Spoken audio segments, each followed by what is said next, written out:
Aku melaju dengan motorku di jalanan kota Lembang, diikuti Agus dari belakang. Hari itu, kami mengunjungi rumah temanku di Jayagiri.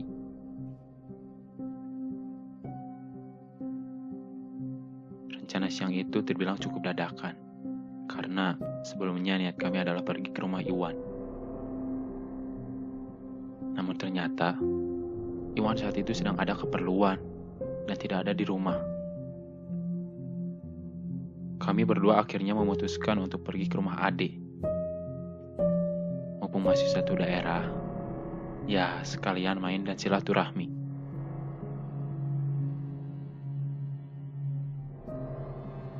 Sesampainya di Jayagiri, kebetulan jalan menuju rumah Ade sedang diperbaiki. Jalan hanya bisa dilalui dengan berjalan kaki. Aku dan Agus bingung memarkirkan motor di sebelah mana.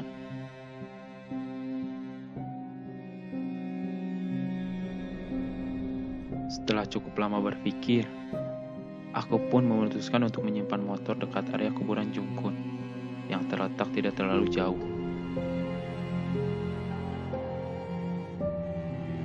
Awalnya, kami pikir di luar kuburan. Tapi takut motor kami digondol maling, kami pun berinisiatif parkir di dalam area kuburan saja.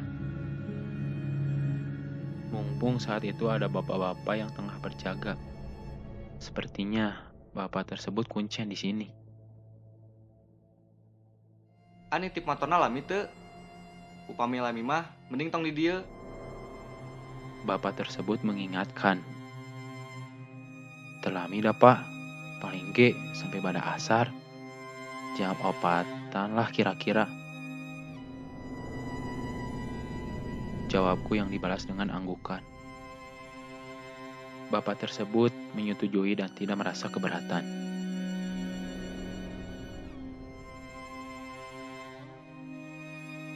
Aku berjalan ke bawah mencari rumah Ade, melewati ganggang sempit yang gelap. Karena rumah Ade posisinya berada di tengah-tengah pemukiman yang padat. Singkat cerita, setelah sampai di rumah Ade, seperti biasa, kami saling bercerita, ngobrol ngalor ngidul, ketawa-ketawa, sambil merokok dan ngopi.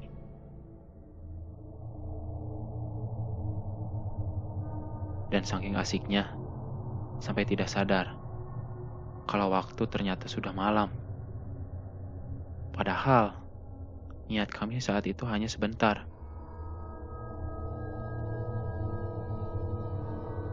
Sekitar jam 9 malam, aku dan Agus pun memutuskan untuk pulang. Ada yang baru sadar motor kami tidak ada bertanya.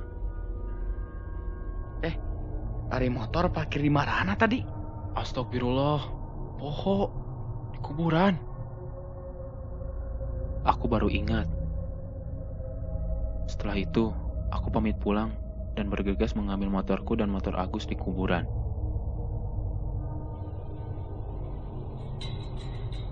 Pak, Pak,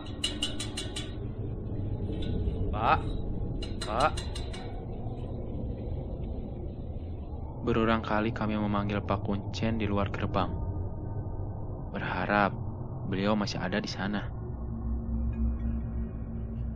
Namun ternyata yang dipanggil tidak menjawab.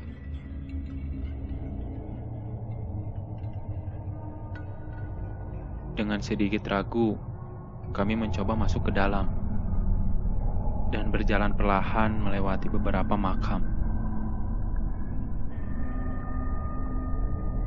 Tiba-tiba terdengar suara anak ayam.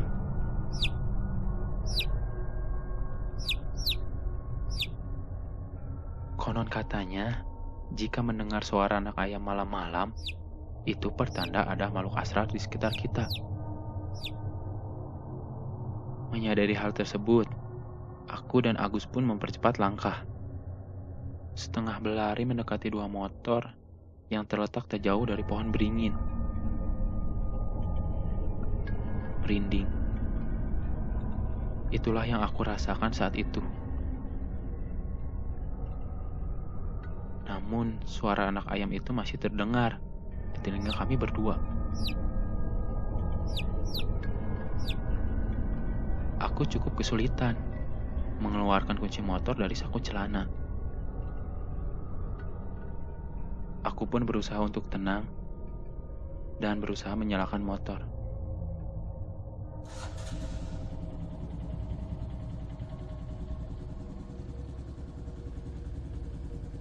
Setelah motor berhasil dinyalakan, kami saling buru-buru untuk cepat keluar dan meninggalkan area kuburan.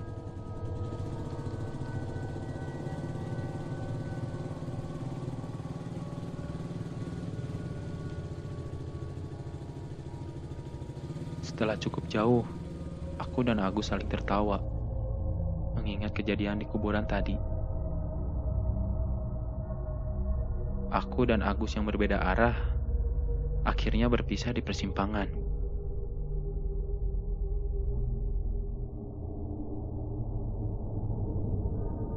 Malam itu suasana cukup sepi. Aku yang harus melewati beberapa jalan menanjak, merasa ada sesuatu yang janggal. Motorku bahkan hampir mogok di tengah jalan.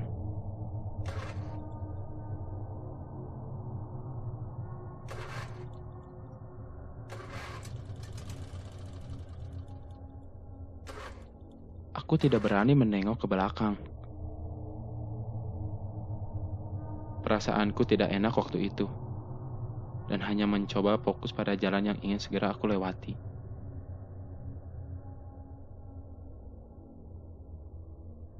Sesampainya di rumah, aku lantas beranjak ke kamar tidur, memilih merebahkan badan dan terlelap di atas kasur.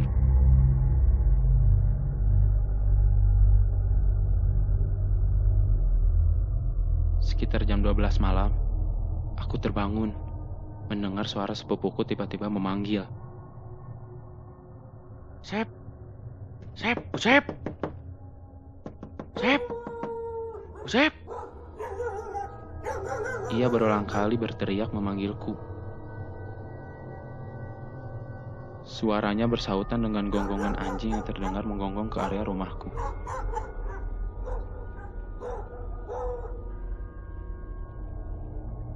Aku yang setengah mengantuk lalu buru-buru keluar.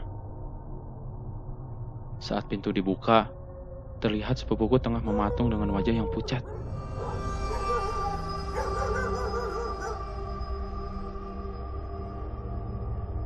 Buru-buru ku hampiri dia dan membawanya ke dalam. Setelah dia cukup tenang, aku pun mulai menanyakan keadaannya yang mengkhawatirkan. Saat itu, dia menceritakan hal yang baru dia alami. Tadi kan orang teh rek abus ka imah maneh. Terus heran, kunaon ti tadi anjing ngabebaung ka imah maneh. Ya orang penasaran bisa aya maling. Pas diarep imah maneh, urang nempo aya awewe ningali ka tukang diuk dina motor nu dipakirkeun di imah maneh. Anya teh pamajikan maneh. Ya otomatis lah urang langsung nanya. Teh, nuju naon penting-penting kieu di luar? Bade angkat ka mana? Pas beres nanya, ngadadak awewe tadi teh malikeun beungeut. Terus begeuna teh hancur anjing. Manehna seuri, tapi sorana teh digigireun urang pisan, Sep.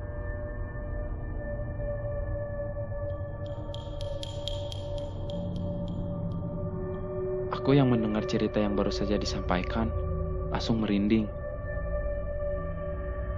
Mengingat motor tersebut sempat diparkirkan di kuburan.